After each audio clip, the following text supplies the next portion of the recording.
Inalok mga kapatid ni Trump ng pakikipag-usap o dialogo si Iran Supreme Leader Ayatollah Ali Khamenei.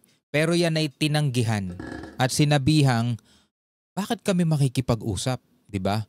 Matapos ninyong gawin yung ginawa ninyo sa amin, anong karapatan ng Amerika para mag-interfere o pakilaman ang kahit na sino mang bansa sa kanilang mga ginagawa? Yun ang sinabi mga tol nito ni Ayatollah Ali Khamenei, no? At tinanggihan niya nga ang imbitasyon ni US President Trump na pakikipagkasunduan mga tol. Well, bigyan na lamang natin to ng reaction and commentary dahil alam naman natin mga katol, etong Iran ay hindi rin basta-bastang bansa to mga tol. Ito'y napakalaking bansa rin at makapangyarihan din to mga tol.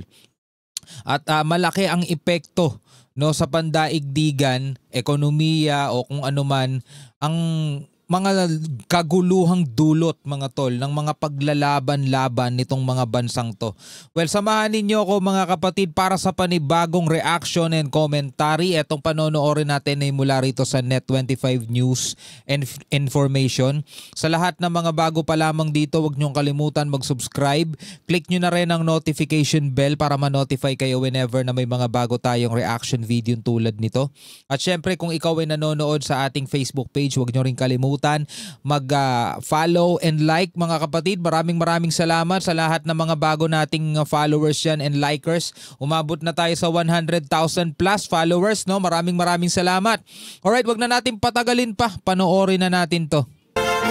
Muling sumiklab ang tensyon sa pagitan ni Ayatollah Ali Khamenei ng Iran at Estados Unidos matapos tanggihan ni Khamenei ang paanyaya ni US President Donald Trump na makipagdialogo. Sabi rito, eto gusto ko tong i-highlights. Kasi minsan 'di ba nakakaramdam din tayo ng ganito. Kapag pinapakialaman tayo for example ng China, kapag halimbawa gusto natin magpasok ng US-made weapon, like for example itong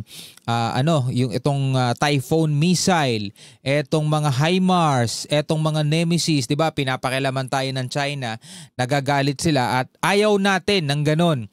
Pero parang ganon din mga tol yung sentimiento nitong Iran, no? Inihahambing ko lang naman mga tol sa nararamdaman natin para mas lalo natin maunawaan etong mga ganitong klaseng sitwasyon. Sabi ganon dito ni Ayatollah Ali Khamenei, he boasts that we bombed Iran's nuclear industry and destroyed it. Sabing ganon, ipinagmamayabang ni Trump na binomba niya daw ang Iran nuclear industry at sinira niya. Sabing ganon. صنعت هسته‌ای ایران رو بمباران کردیم. Well, keep dreaming about that. But what are you even doing? Sabing ganon. Di manatili kang managinip tungkol dun. Diba? Nananaginip ka lang tungkol dun. Kasi nga sinasabi ng Iran, hindi naman daw talaga nasira ng Amerika etong underground nuclear facilities nila at patuloy pa rin nag-ooperate, sabing ganon. But what are you even doing? Sabing ganon ni Khamenei. از بین بردیم. خب خیلی خوب همین خیال باش. اما اصلا شما چه کاره هست؟ That if a country has a nuclear industry, you interfere and dictate what it should and shouldn't do. Diba? Gets ninyo mga tol yung kaninang paunang sinabi ko. Kumbaga parang tayo nararamdaman natin yun. Na halimbawa sinasabi ng China na dapat pantay-pantay ang pagtrato, walang mayaman, walang malaking bansa, walang maliit na bansa, dapat pantay-pantay. Pero whenever mga kapatid na tayo'y gustong bumili ng F-16, nangingialam sila.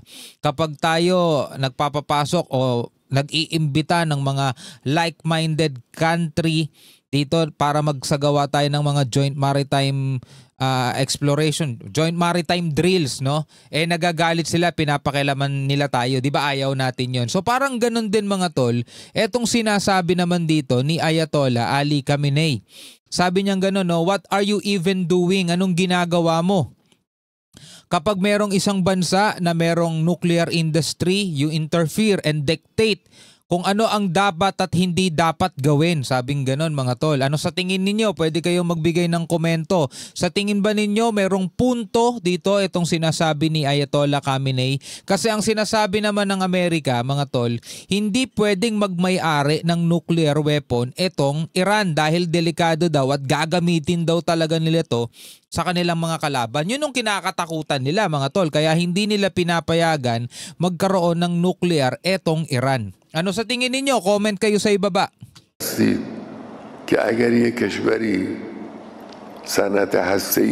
What business do you have in the world? Sabi niyang ganun. Anong pakialam mo? مدخالت کنید بگید باید و نباید شما چه کاره دنیایی چرا به آمریکا داره What does it have to do with America whether Iran has nuclear capabilities, di ba? Anong pakialam daw ng Amerika mga tol kung ang Iran merong nuclear capabilities and a nuclear industry or not, kung meron man o wala ang Iran nito, anong pakialam daw mga tol ng Amerika? Yun ang sinasabi rito, di ba? که ایران امکانات هسته‌ای و صنعت هسته‌ای داره یا نداره این دخالت‌ها These interferences are illegitimate, improper, wrong, and arrogant, sabing ganon. دخالت‌های ناواب، ناجور، غلط و زورگویانه است.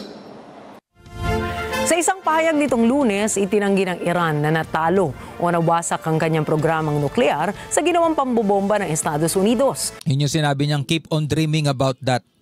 Dagdag pa niya na hindi karapatan ng Amerika ang hingin o kontrolin kung may kakayahan ng Iran sa nuclear proliferation.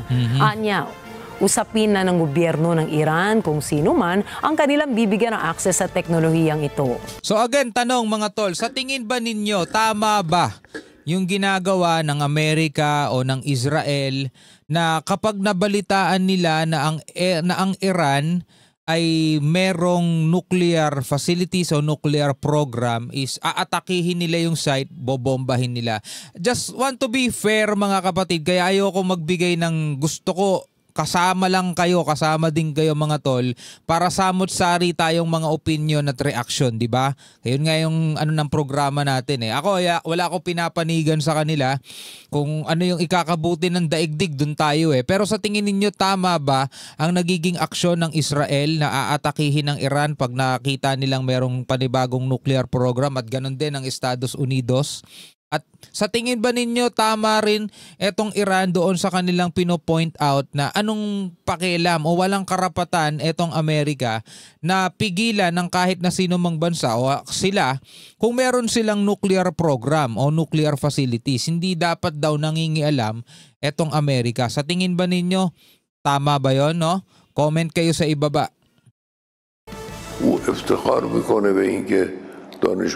He boasts that he assassinated Iranian scientist. O, ipinagmamayabang din daw ulit ni Trump na iniligpit niya etong mga Iranian scientist. ایرانی رو ترور کرده. بله دانشمند ترور کردید. Yes, you assassinated the scientist, people like Taranchi and Abbasi and امثال تهرانچی و عباسی اینها رو ترور کردید. Like, but you cannot assassinate knowledge. Habing gano'n, oh, pwedeng nailigpit mo yung mga scientist pero yung kaalaman hindi. They didn't expect that an Iranian missile built by the Iranian youth. Ooh. Hindi daw nila inaasahan o hindi nila inaasahan siguro ng Amerika o ng Israel na yung mga Iranian missile daw ay ginawa ng mga kabataan ng Iran. موشک ایرانی ساخت دست جوان ایرانی بتوانه could suddenly turn some of their research and development centers into ashes with its own flames. با شعله‌های خودش با آتش خودش with its own fire. اعماق برخی از مراکز They didn't anticipate this and yet it happened. حساس تحقیقاتی اونا رو تبدیل و خاکستر کنه. Siguro yung tinutukoy niya rito mga tol, yung mga missile nila na tumama sa mga pasilidad, for example, ng US doon sa Qatar, 'di ba? Kasi napaulat din 'yun eh. Yung mga missile na daw 'yun ay gawa ng youth, no, ng Iranian youth, sabing ganun.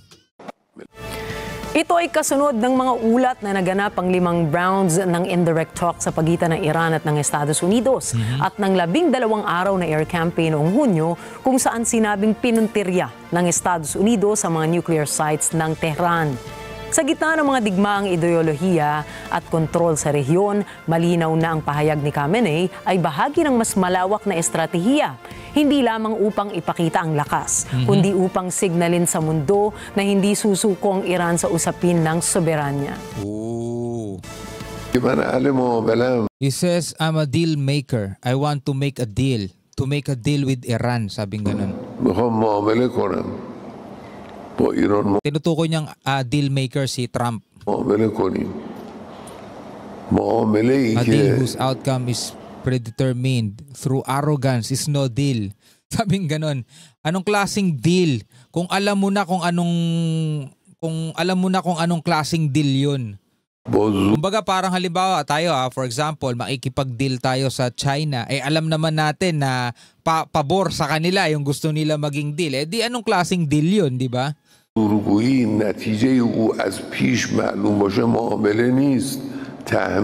Iran will not submit under the weight of imposition and pressure. They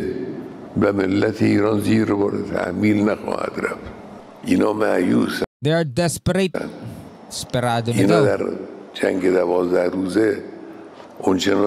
In the 12th day war, they received such slaps that they couldn't believe it. They hadn't anticipated. They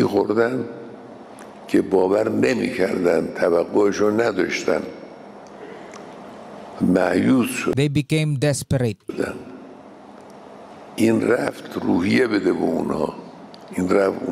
This person went to Israel to boost their immoral. He went to pull them out of despair. These